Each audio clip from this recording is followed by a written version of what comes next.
Yo, what's going on, everybody? I wanted to hop on and talk about the time I got scammed into working for free. I took a bartending gig and I didn't get paid for it. It was a crazy night. This one's a wild story, so stay tuned, y'all.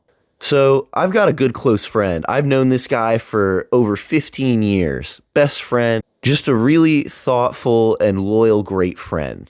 Awesome guy to have around, right? Now, his brother, on the other hand, he's a really fun and sociable guy, but sometimes you can't always trust his word. And doing this for him is what taught me that you can't always trust everybody when it comes to the money, right? Anyways, this starts out as a very normal day. I get out of work and I'm just messaging my homie and his older brother. We can just call his older brother John for the sake of the video, right? But John had a pretty good day job. He made a lot of good money, and at night he loved to go out and party with his friends. They would go out to the city, go out to nice spots where the drinks cost a good amount of money. Now, at this time, my homie's older brother was also getting into DJing.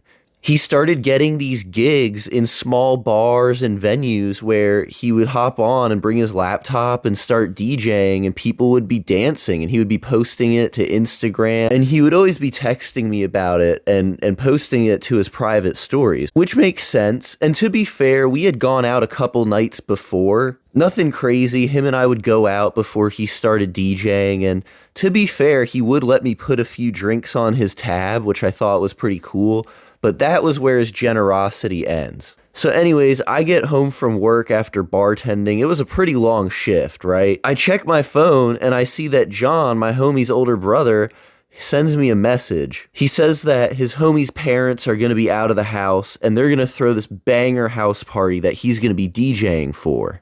This was actually the weekend of my birthday, and I just really didn't have a lot going on, didn't want to make a big deal of it, so I was like, fuck it, I'll do it. He hits me up, he asks if I want to come over and bartend and bounce for the party. He said that he would pay me $50 for every hour I show up, regardless of what happens or how busy or how slow the party gets. He said I'd get $50 an hour just for showing up and being there for him. In my mind, I thought that this was a great gig, and I could never see this going sideways, because after all, this was my best friend's older brother, and he made really good money at this point, easily over $100,000 a year. So I thought I was about to get paid to go party, right? Pretty good gig. But anyways, a few weeks go by, and then it's time for the party. I drive into this neighborhood. It's this really nice private neighborhood. I park up in front of the house, and I show up, and it's just him and a couple of his homies in there. Before I'd pulled up, he talked this whole storm of, oh, you can drink for free. We're going to have some really good liquor for you to make mixed drinks with. Like, send me a message of everything that you need. He told me that there would be hella weed, and I could also get in on that without having to pay for it because we were homies. So I went into this night just expecting to have a really good time and get paid for it. I would probably bartend, make a few drinks, and just help keep the vibes going. But anyways, I pull up, shake hands with these guys in the house. They immediately offer me a shot, which was pretty cool. And I go into the kitchen, and there's just a few more dudes in there. And there's a bottle of really shitty tequila, maybe another bottle of vodka, and then one case of Miller Lite. Like, that was all these dudes had. And I had sent this guy a list of shit, and it wasn't a lot, just a few basic ingredients, right? You know, just a little bit of a variety in beers and liquor and a few sodas to mix it with. But dude said, fuck that. I meet the boys, and then I head downstairs into the garage, and that is where our homie John is posted up. He's got his laptop on, his headphones on, and he's working the DJ booth. There's some good loud music playing. He's drinking some White Claws. He's got a case next to him. His face immediately lights up when he sees me. He smiles. We shake hands, and then he gives me a White Claw. He thanks me for coming in. He tells me that I'm going to have a fun night, and I'm going to make some good money while I'm at it. Now, at this point, it's probably 6, maybe 7:30 p.m. at the latest. It's just us boys chilling, having a few drinks, dancing to the music, and we're just hitting some people up, trying to get some people in here. I mean, I really didn't give a shit. I was getting paid just to show up. I didn't care how many people came. But John and his homies were trying to get some more people in here, and they wanted to get some girls over too to really get this party popping. But anyways, I noticed throughout the night, some of these dudes were getting really fucked up. John had a friend, Caleb, who was just off the walls, drinking way too much, saying a bunch of awful racist stuff like in the kitchen and yelling it out. And there were a few times where John and his homies kind of had to tell him to chill out, right? Now, the night goes on and there's nothing crazy, but we got a few people coming into the house. There are a few ladies that came over and they brought some of their friends. It's probably no more than like 25 or 30 people in here, so it's not really a big function. So we're a few hours deeper into this party, right? And now we're starting to get some people in here. The music is going, the drinks are flowing, everybody's having a great time. I'm talking to some of John's friends and some of the ladies that came into the party. And out of nowhere, one of John's homies comes through the door with this big box of liquor and other stuff like club soda and lime juice and real bartending shit. My face lit up. They call me into the kitchen, and I start actually bartending and making drinks for people. It was pretty cool. We made some Cosmos, some martinis, some margaritas. Everybody was having a real good time listening to music and dancing and hanging out in the kitchen where this little bar was set up. But I noticed that the night started to go astray in a few hours. We only had a few more people come in. Maybe we're at 35 people. And Caleb, John's homie that I told you guys about, is coming into the bar trying to get me to make some more drinks for him, and his other homies are trying to stop him. And Caleb did not like that shit at all. Dude starts tweaking out, yelling at his friends in front of everybody, in front of all the girls at the party and all of their friends.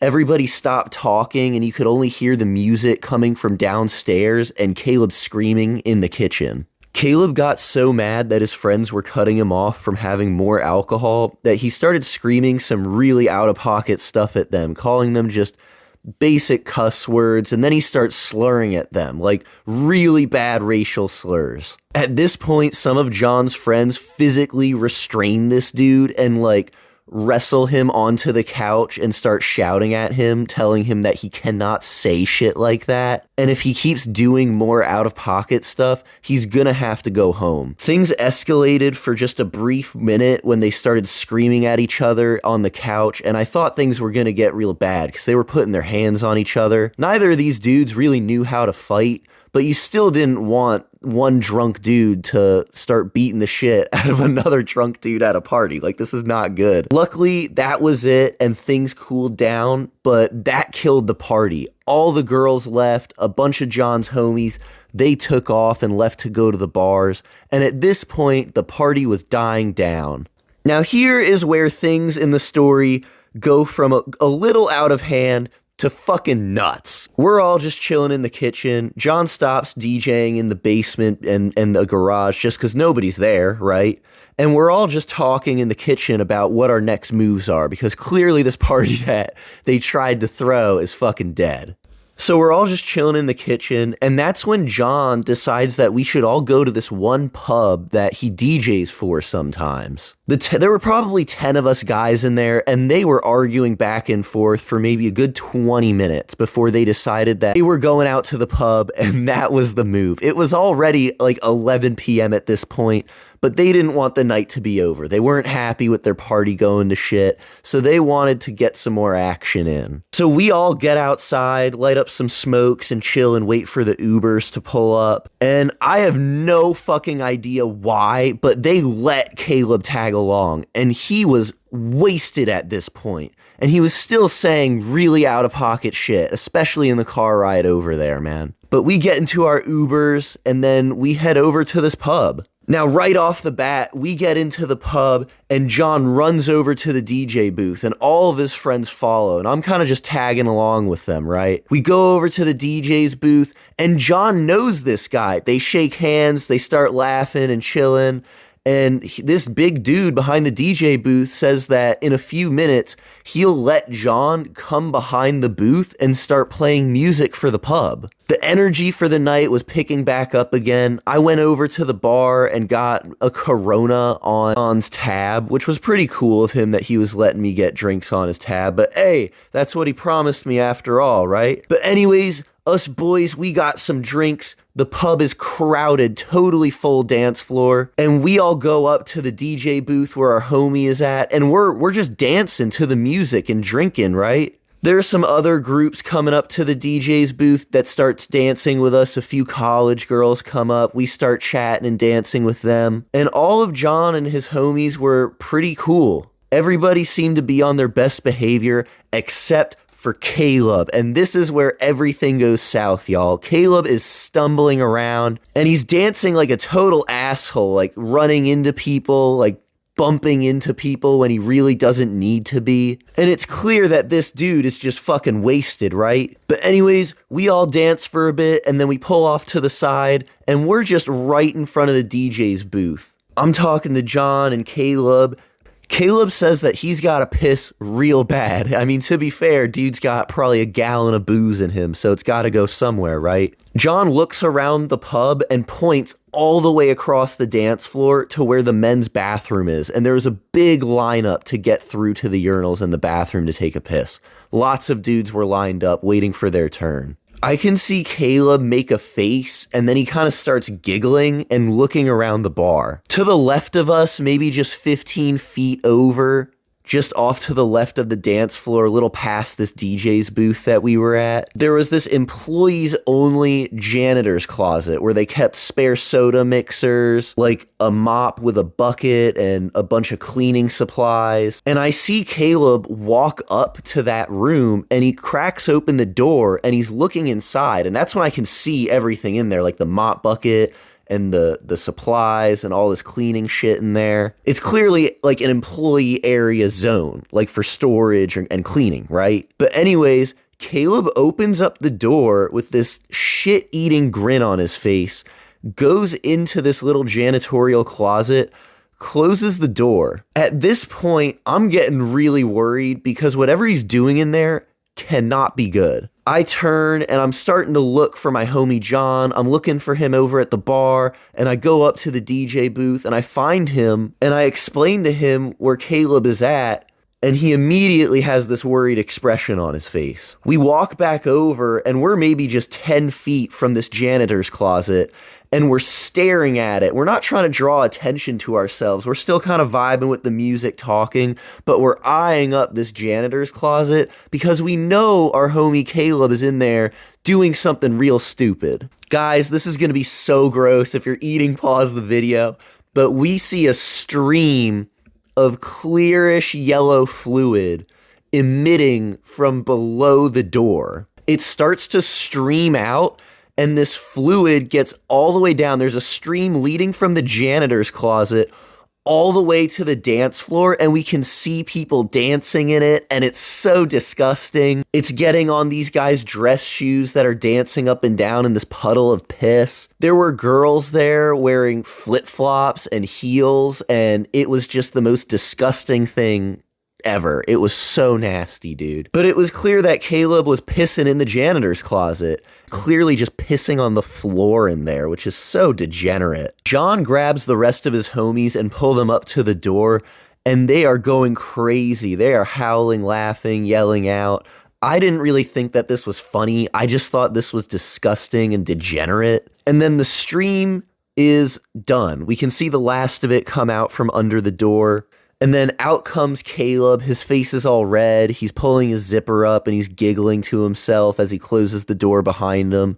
He runs up to John, and John is like, dude, what the fuck did you just do? And we walk back over to the dance floor in the bar area. And at this point, we can start to see people are looking at their shoes in disgust and looking at the door and trying to get a bouncer over to the situation. And John realizes that we need to get out of here, or else his homie Caleb and possibly the rest of us could be fucked. So at this point, John is yelling at Caleb for what he did, and the entire pub is starting to draw attention to what's happening. John orders some Ubers, and we immediately get the fuck out. I remember on our way out, as I turned and looked behind me, I could see some of the doormen, like some of the bouncers, start to go in and walk over to the janitor's closet, and I knew that we needed to get into this Uber now or we were fucked. We were in a pretty big city at the time, so there were Ubers just right around the block, and we had one right on the way. But it's a bunch of us just standing right outside this pub by the street,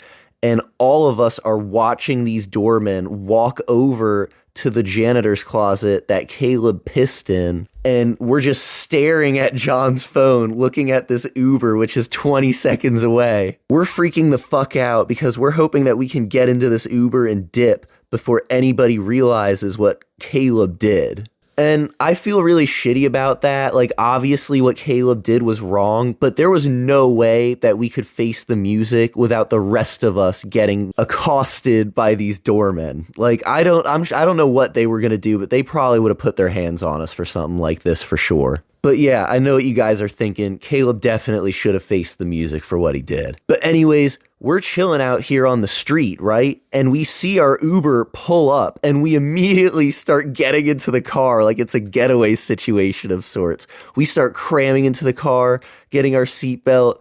John is very vaguely and politely trying to tell the Uber that we're ready to go. And just in the very nick of time, as the Uber puts it in drive and starts to pull back off and drive onto the main road away from the pub, we see these two big ass doormen sprinting out of the door and screaming at us. Now, obviously, they didn't run and chase the car, but they came right out of the pub, right to the main doors and right on the sidewalk by the street and started screaming at us in the car. My heart was pounding. Caleb and the boys are screaming and howling, laughing, and even our Uber driver started giggling to himself. I got dropped off home safe that night, but here's the kicker, guys. The next day, I messaged John about him paying me for showing up and bartending and just going over there to help out with the night and setting shit up, and he totally ignored my message. I sent him a Venmo request for maybe half the money that he owed me just to get something out of it,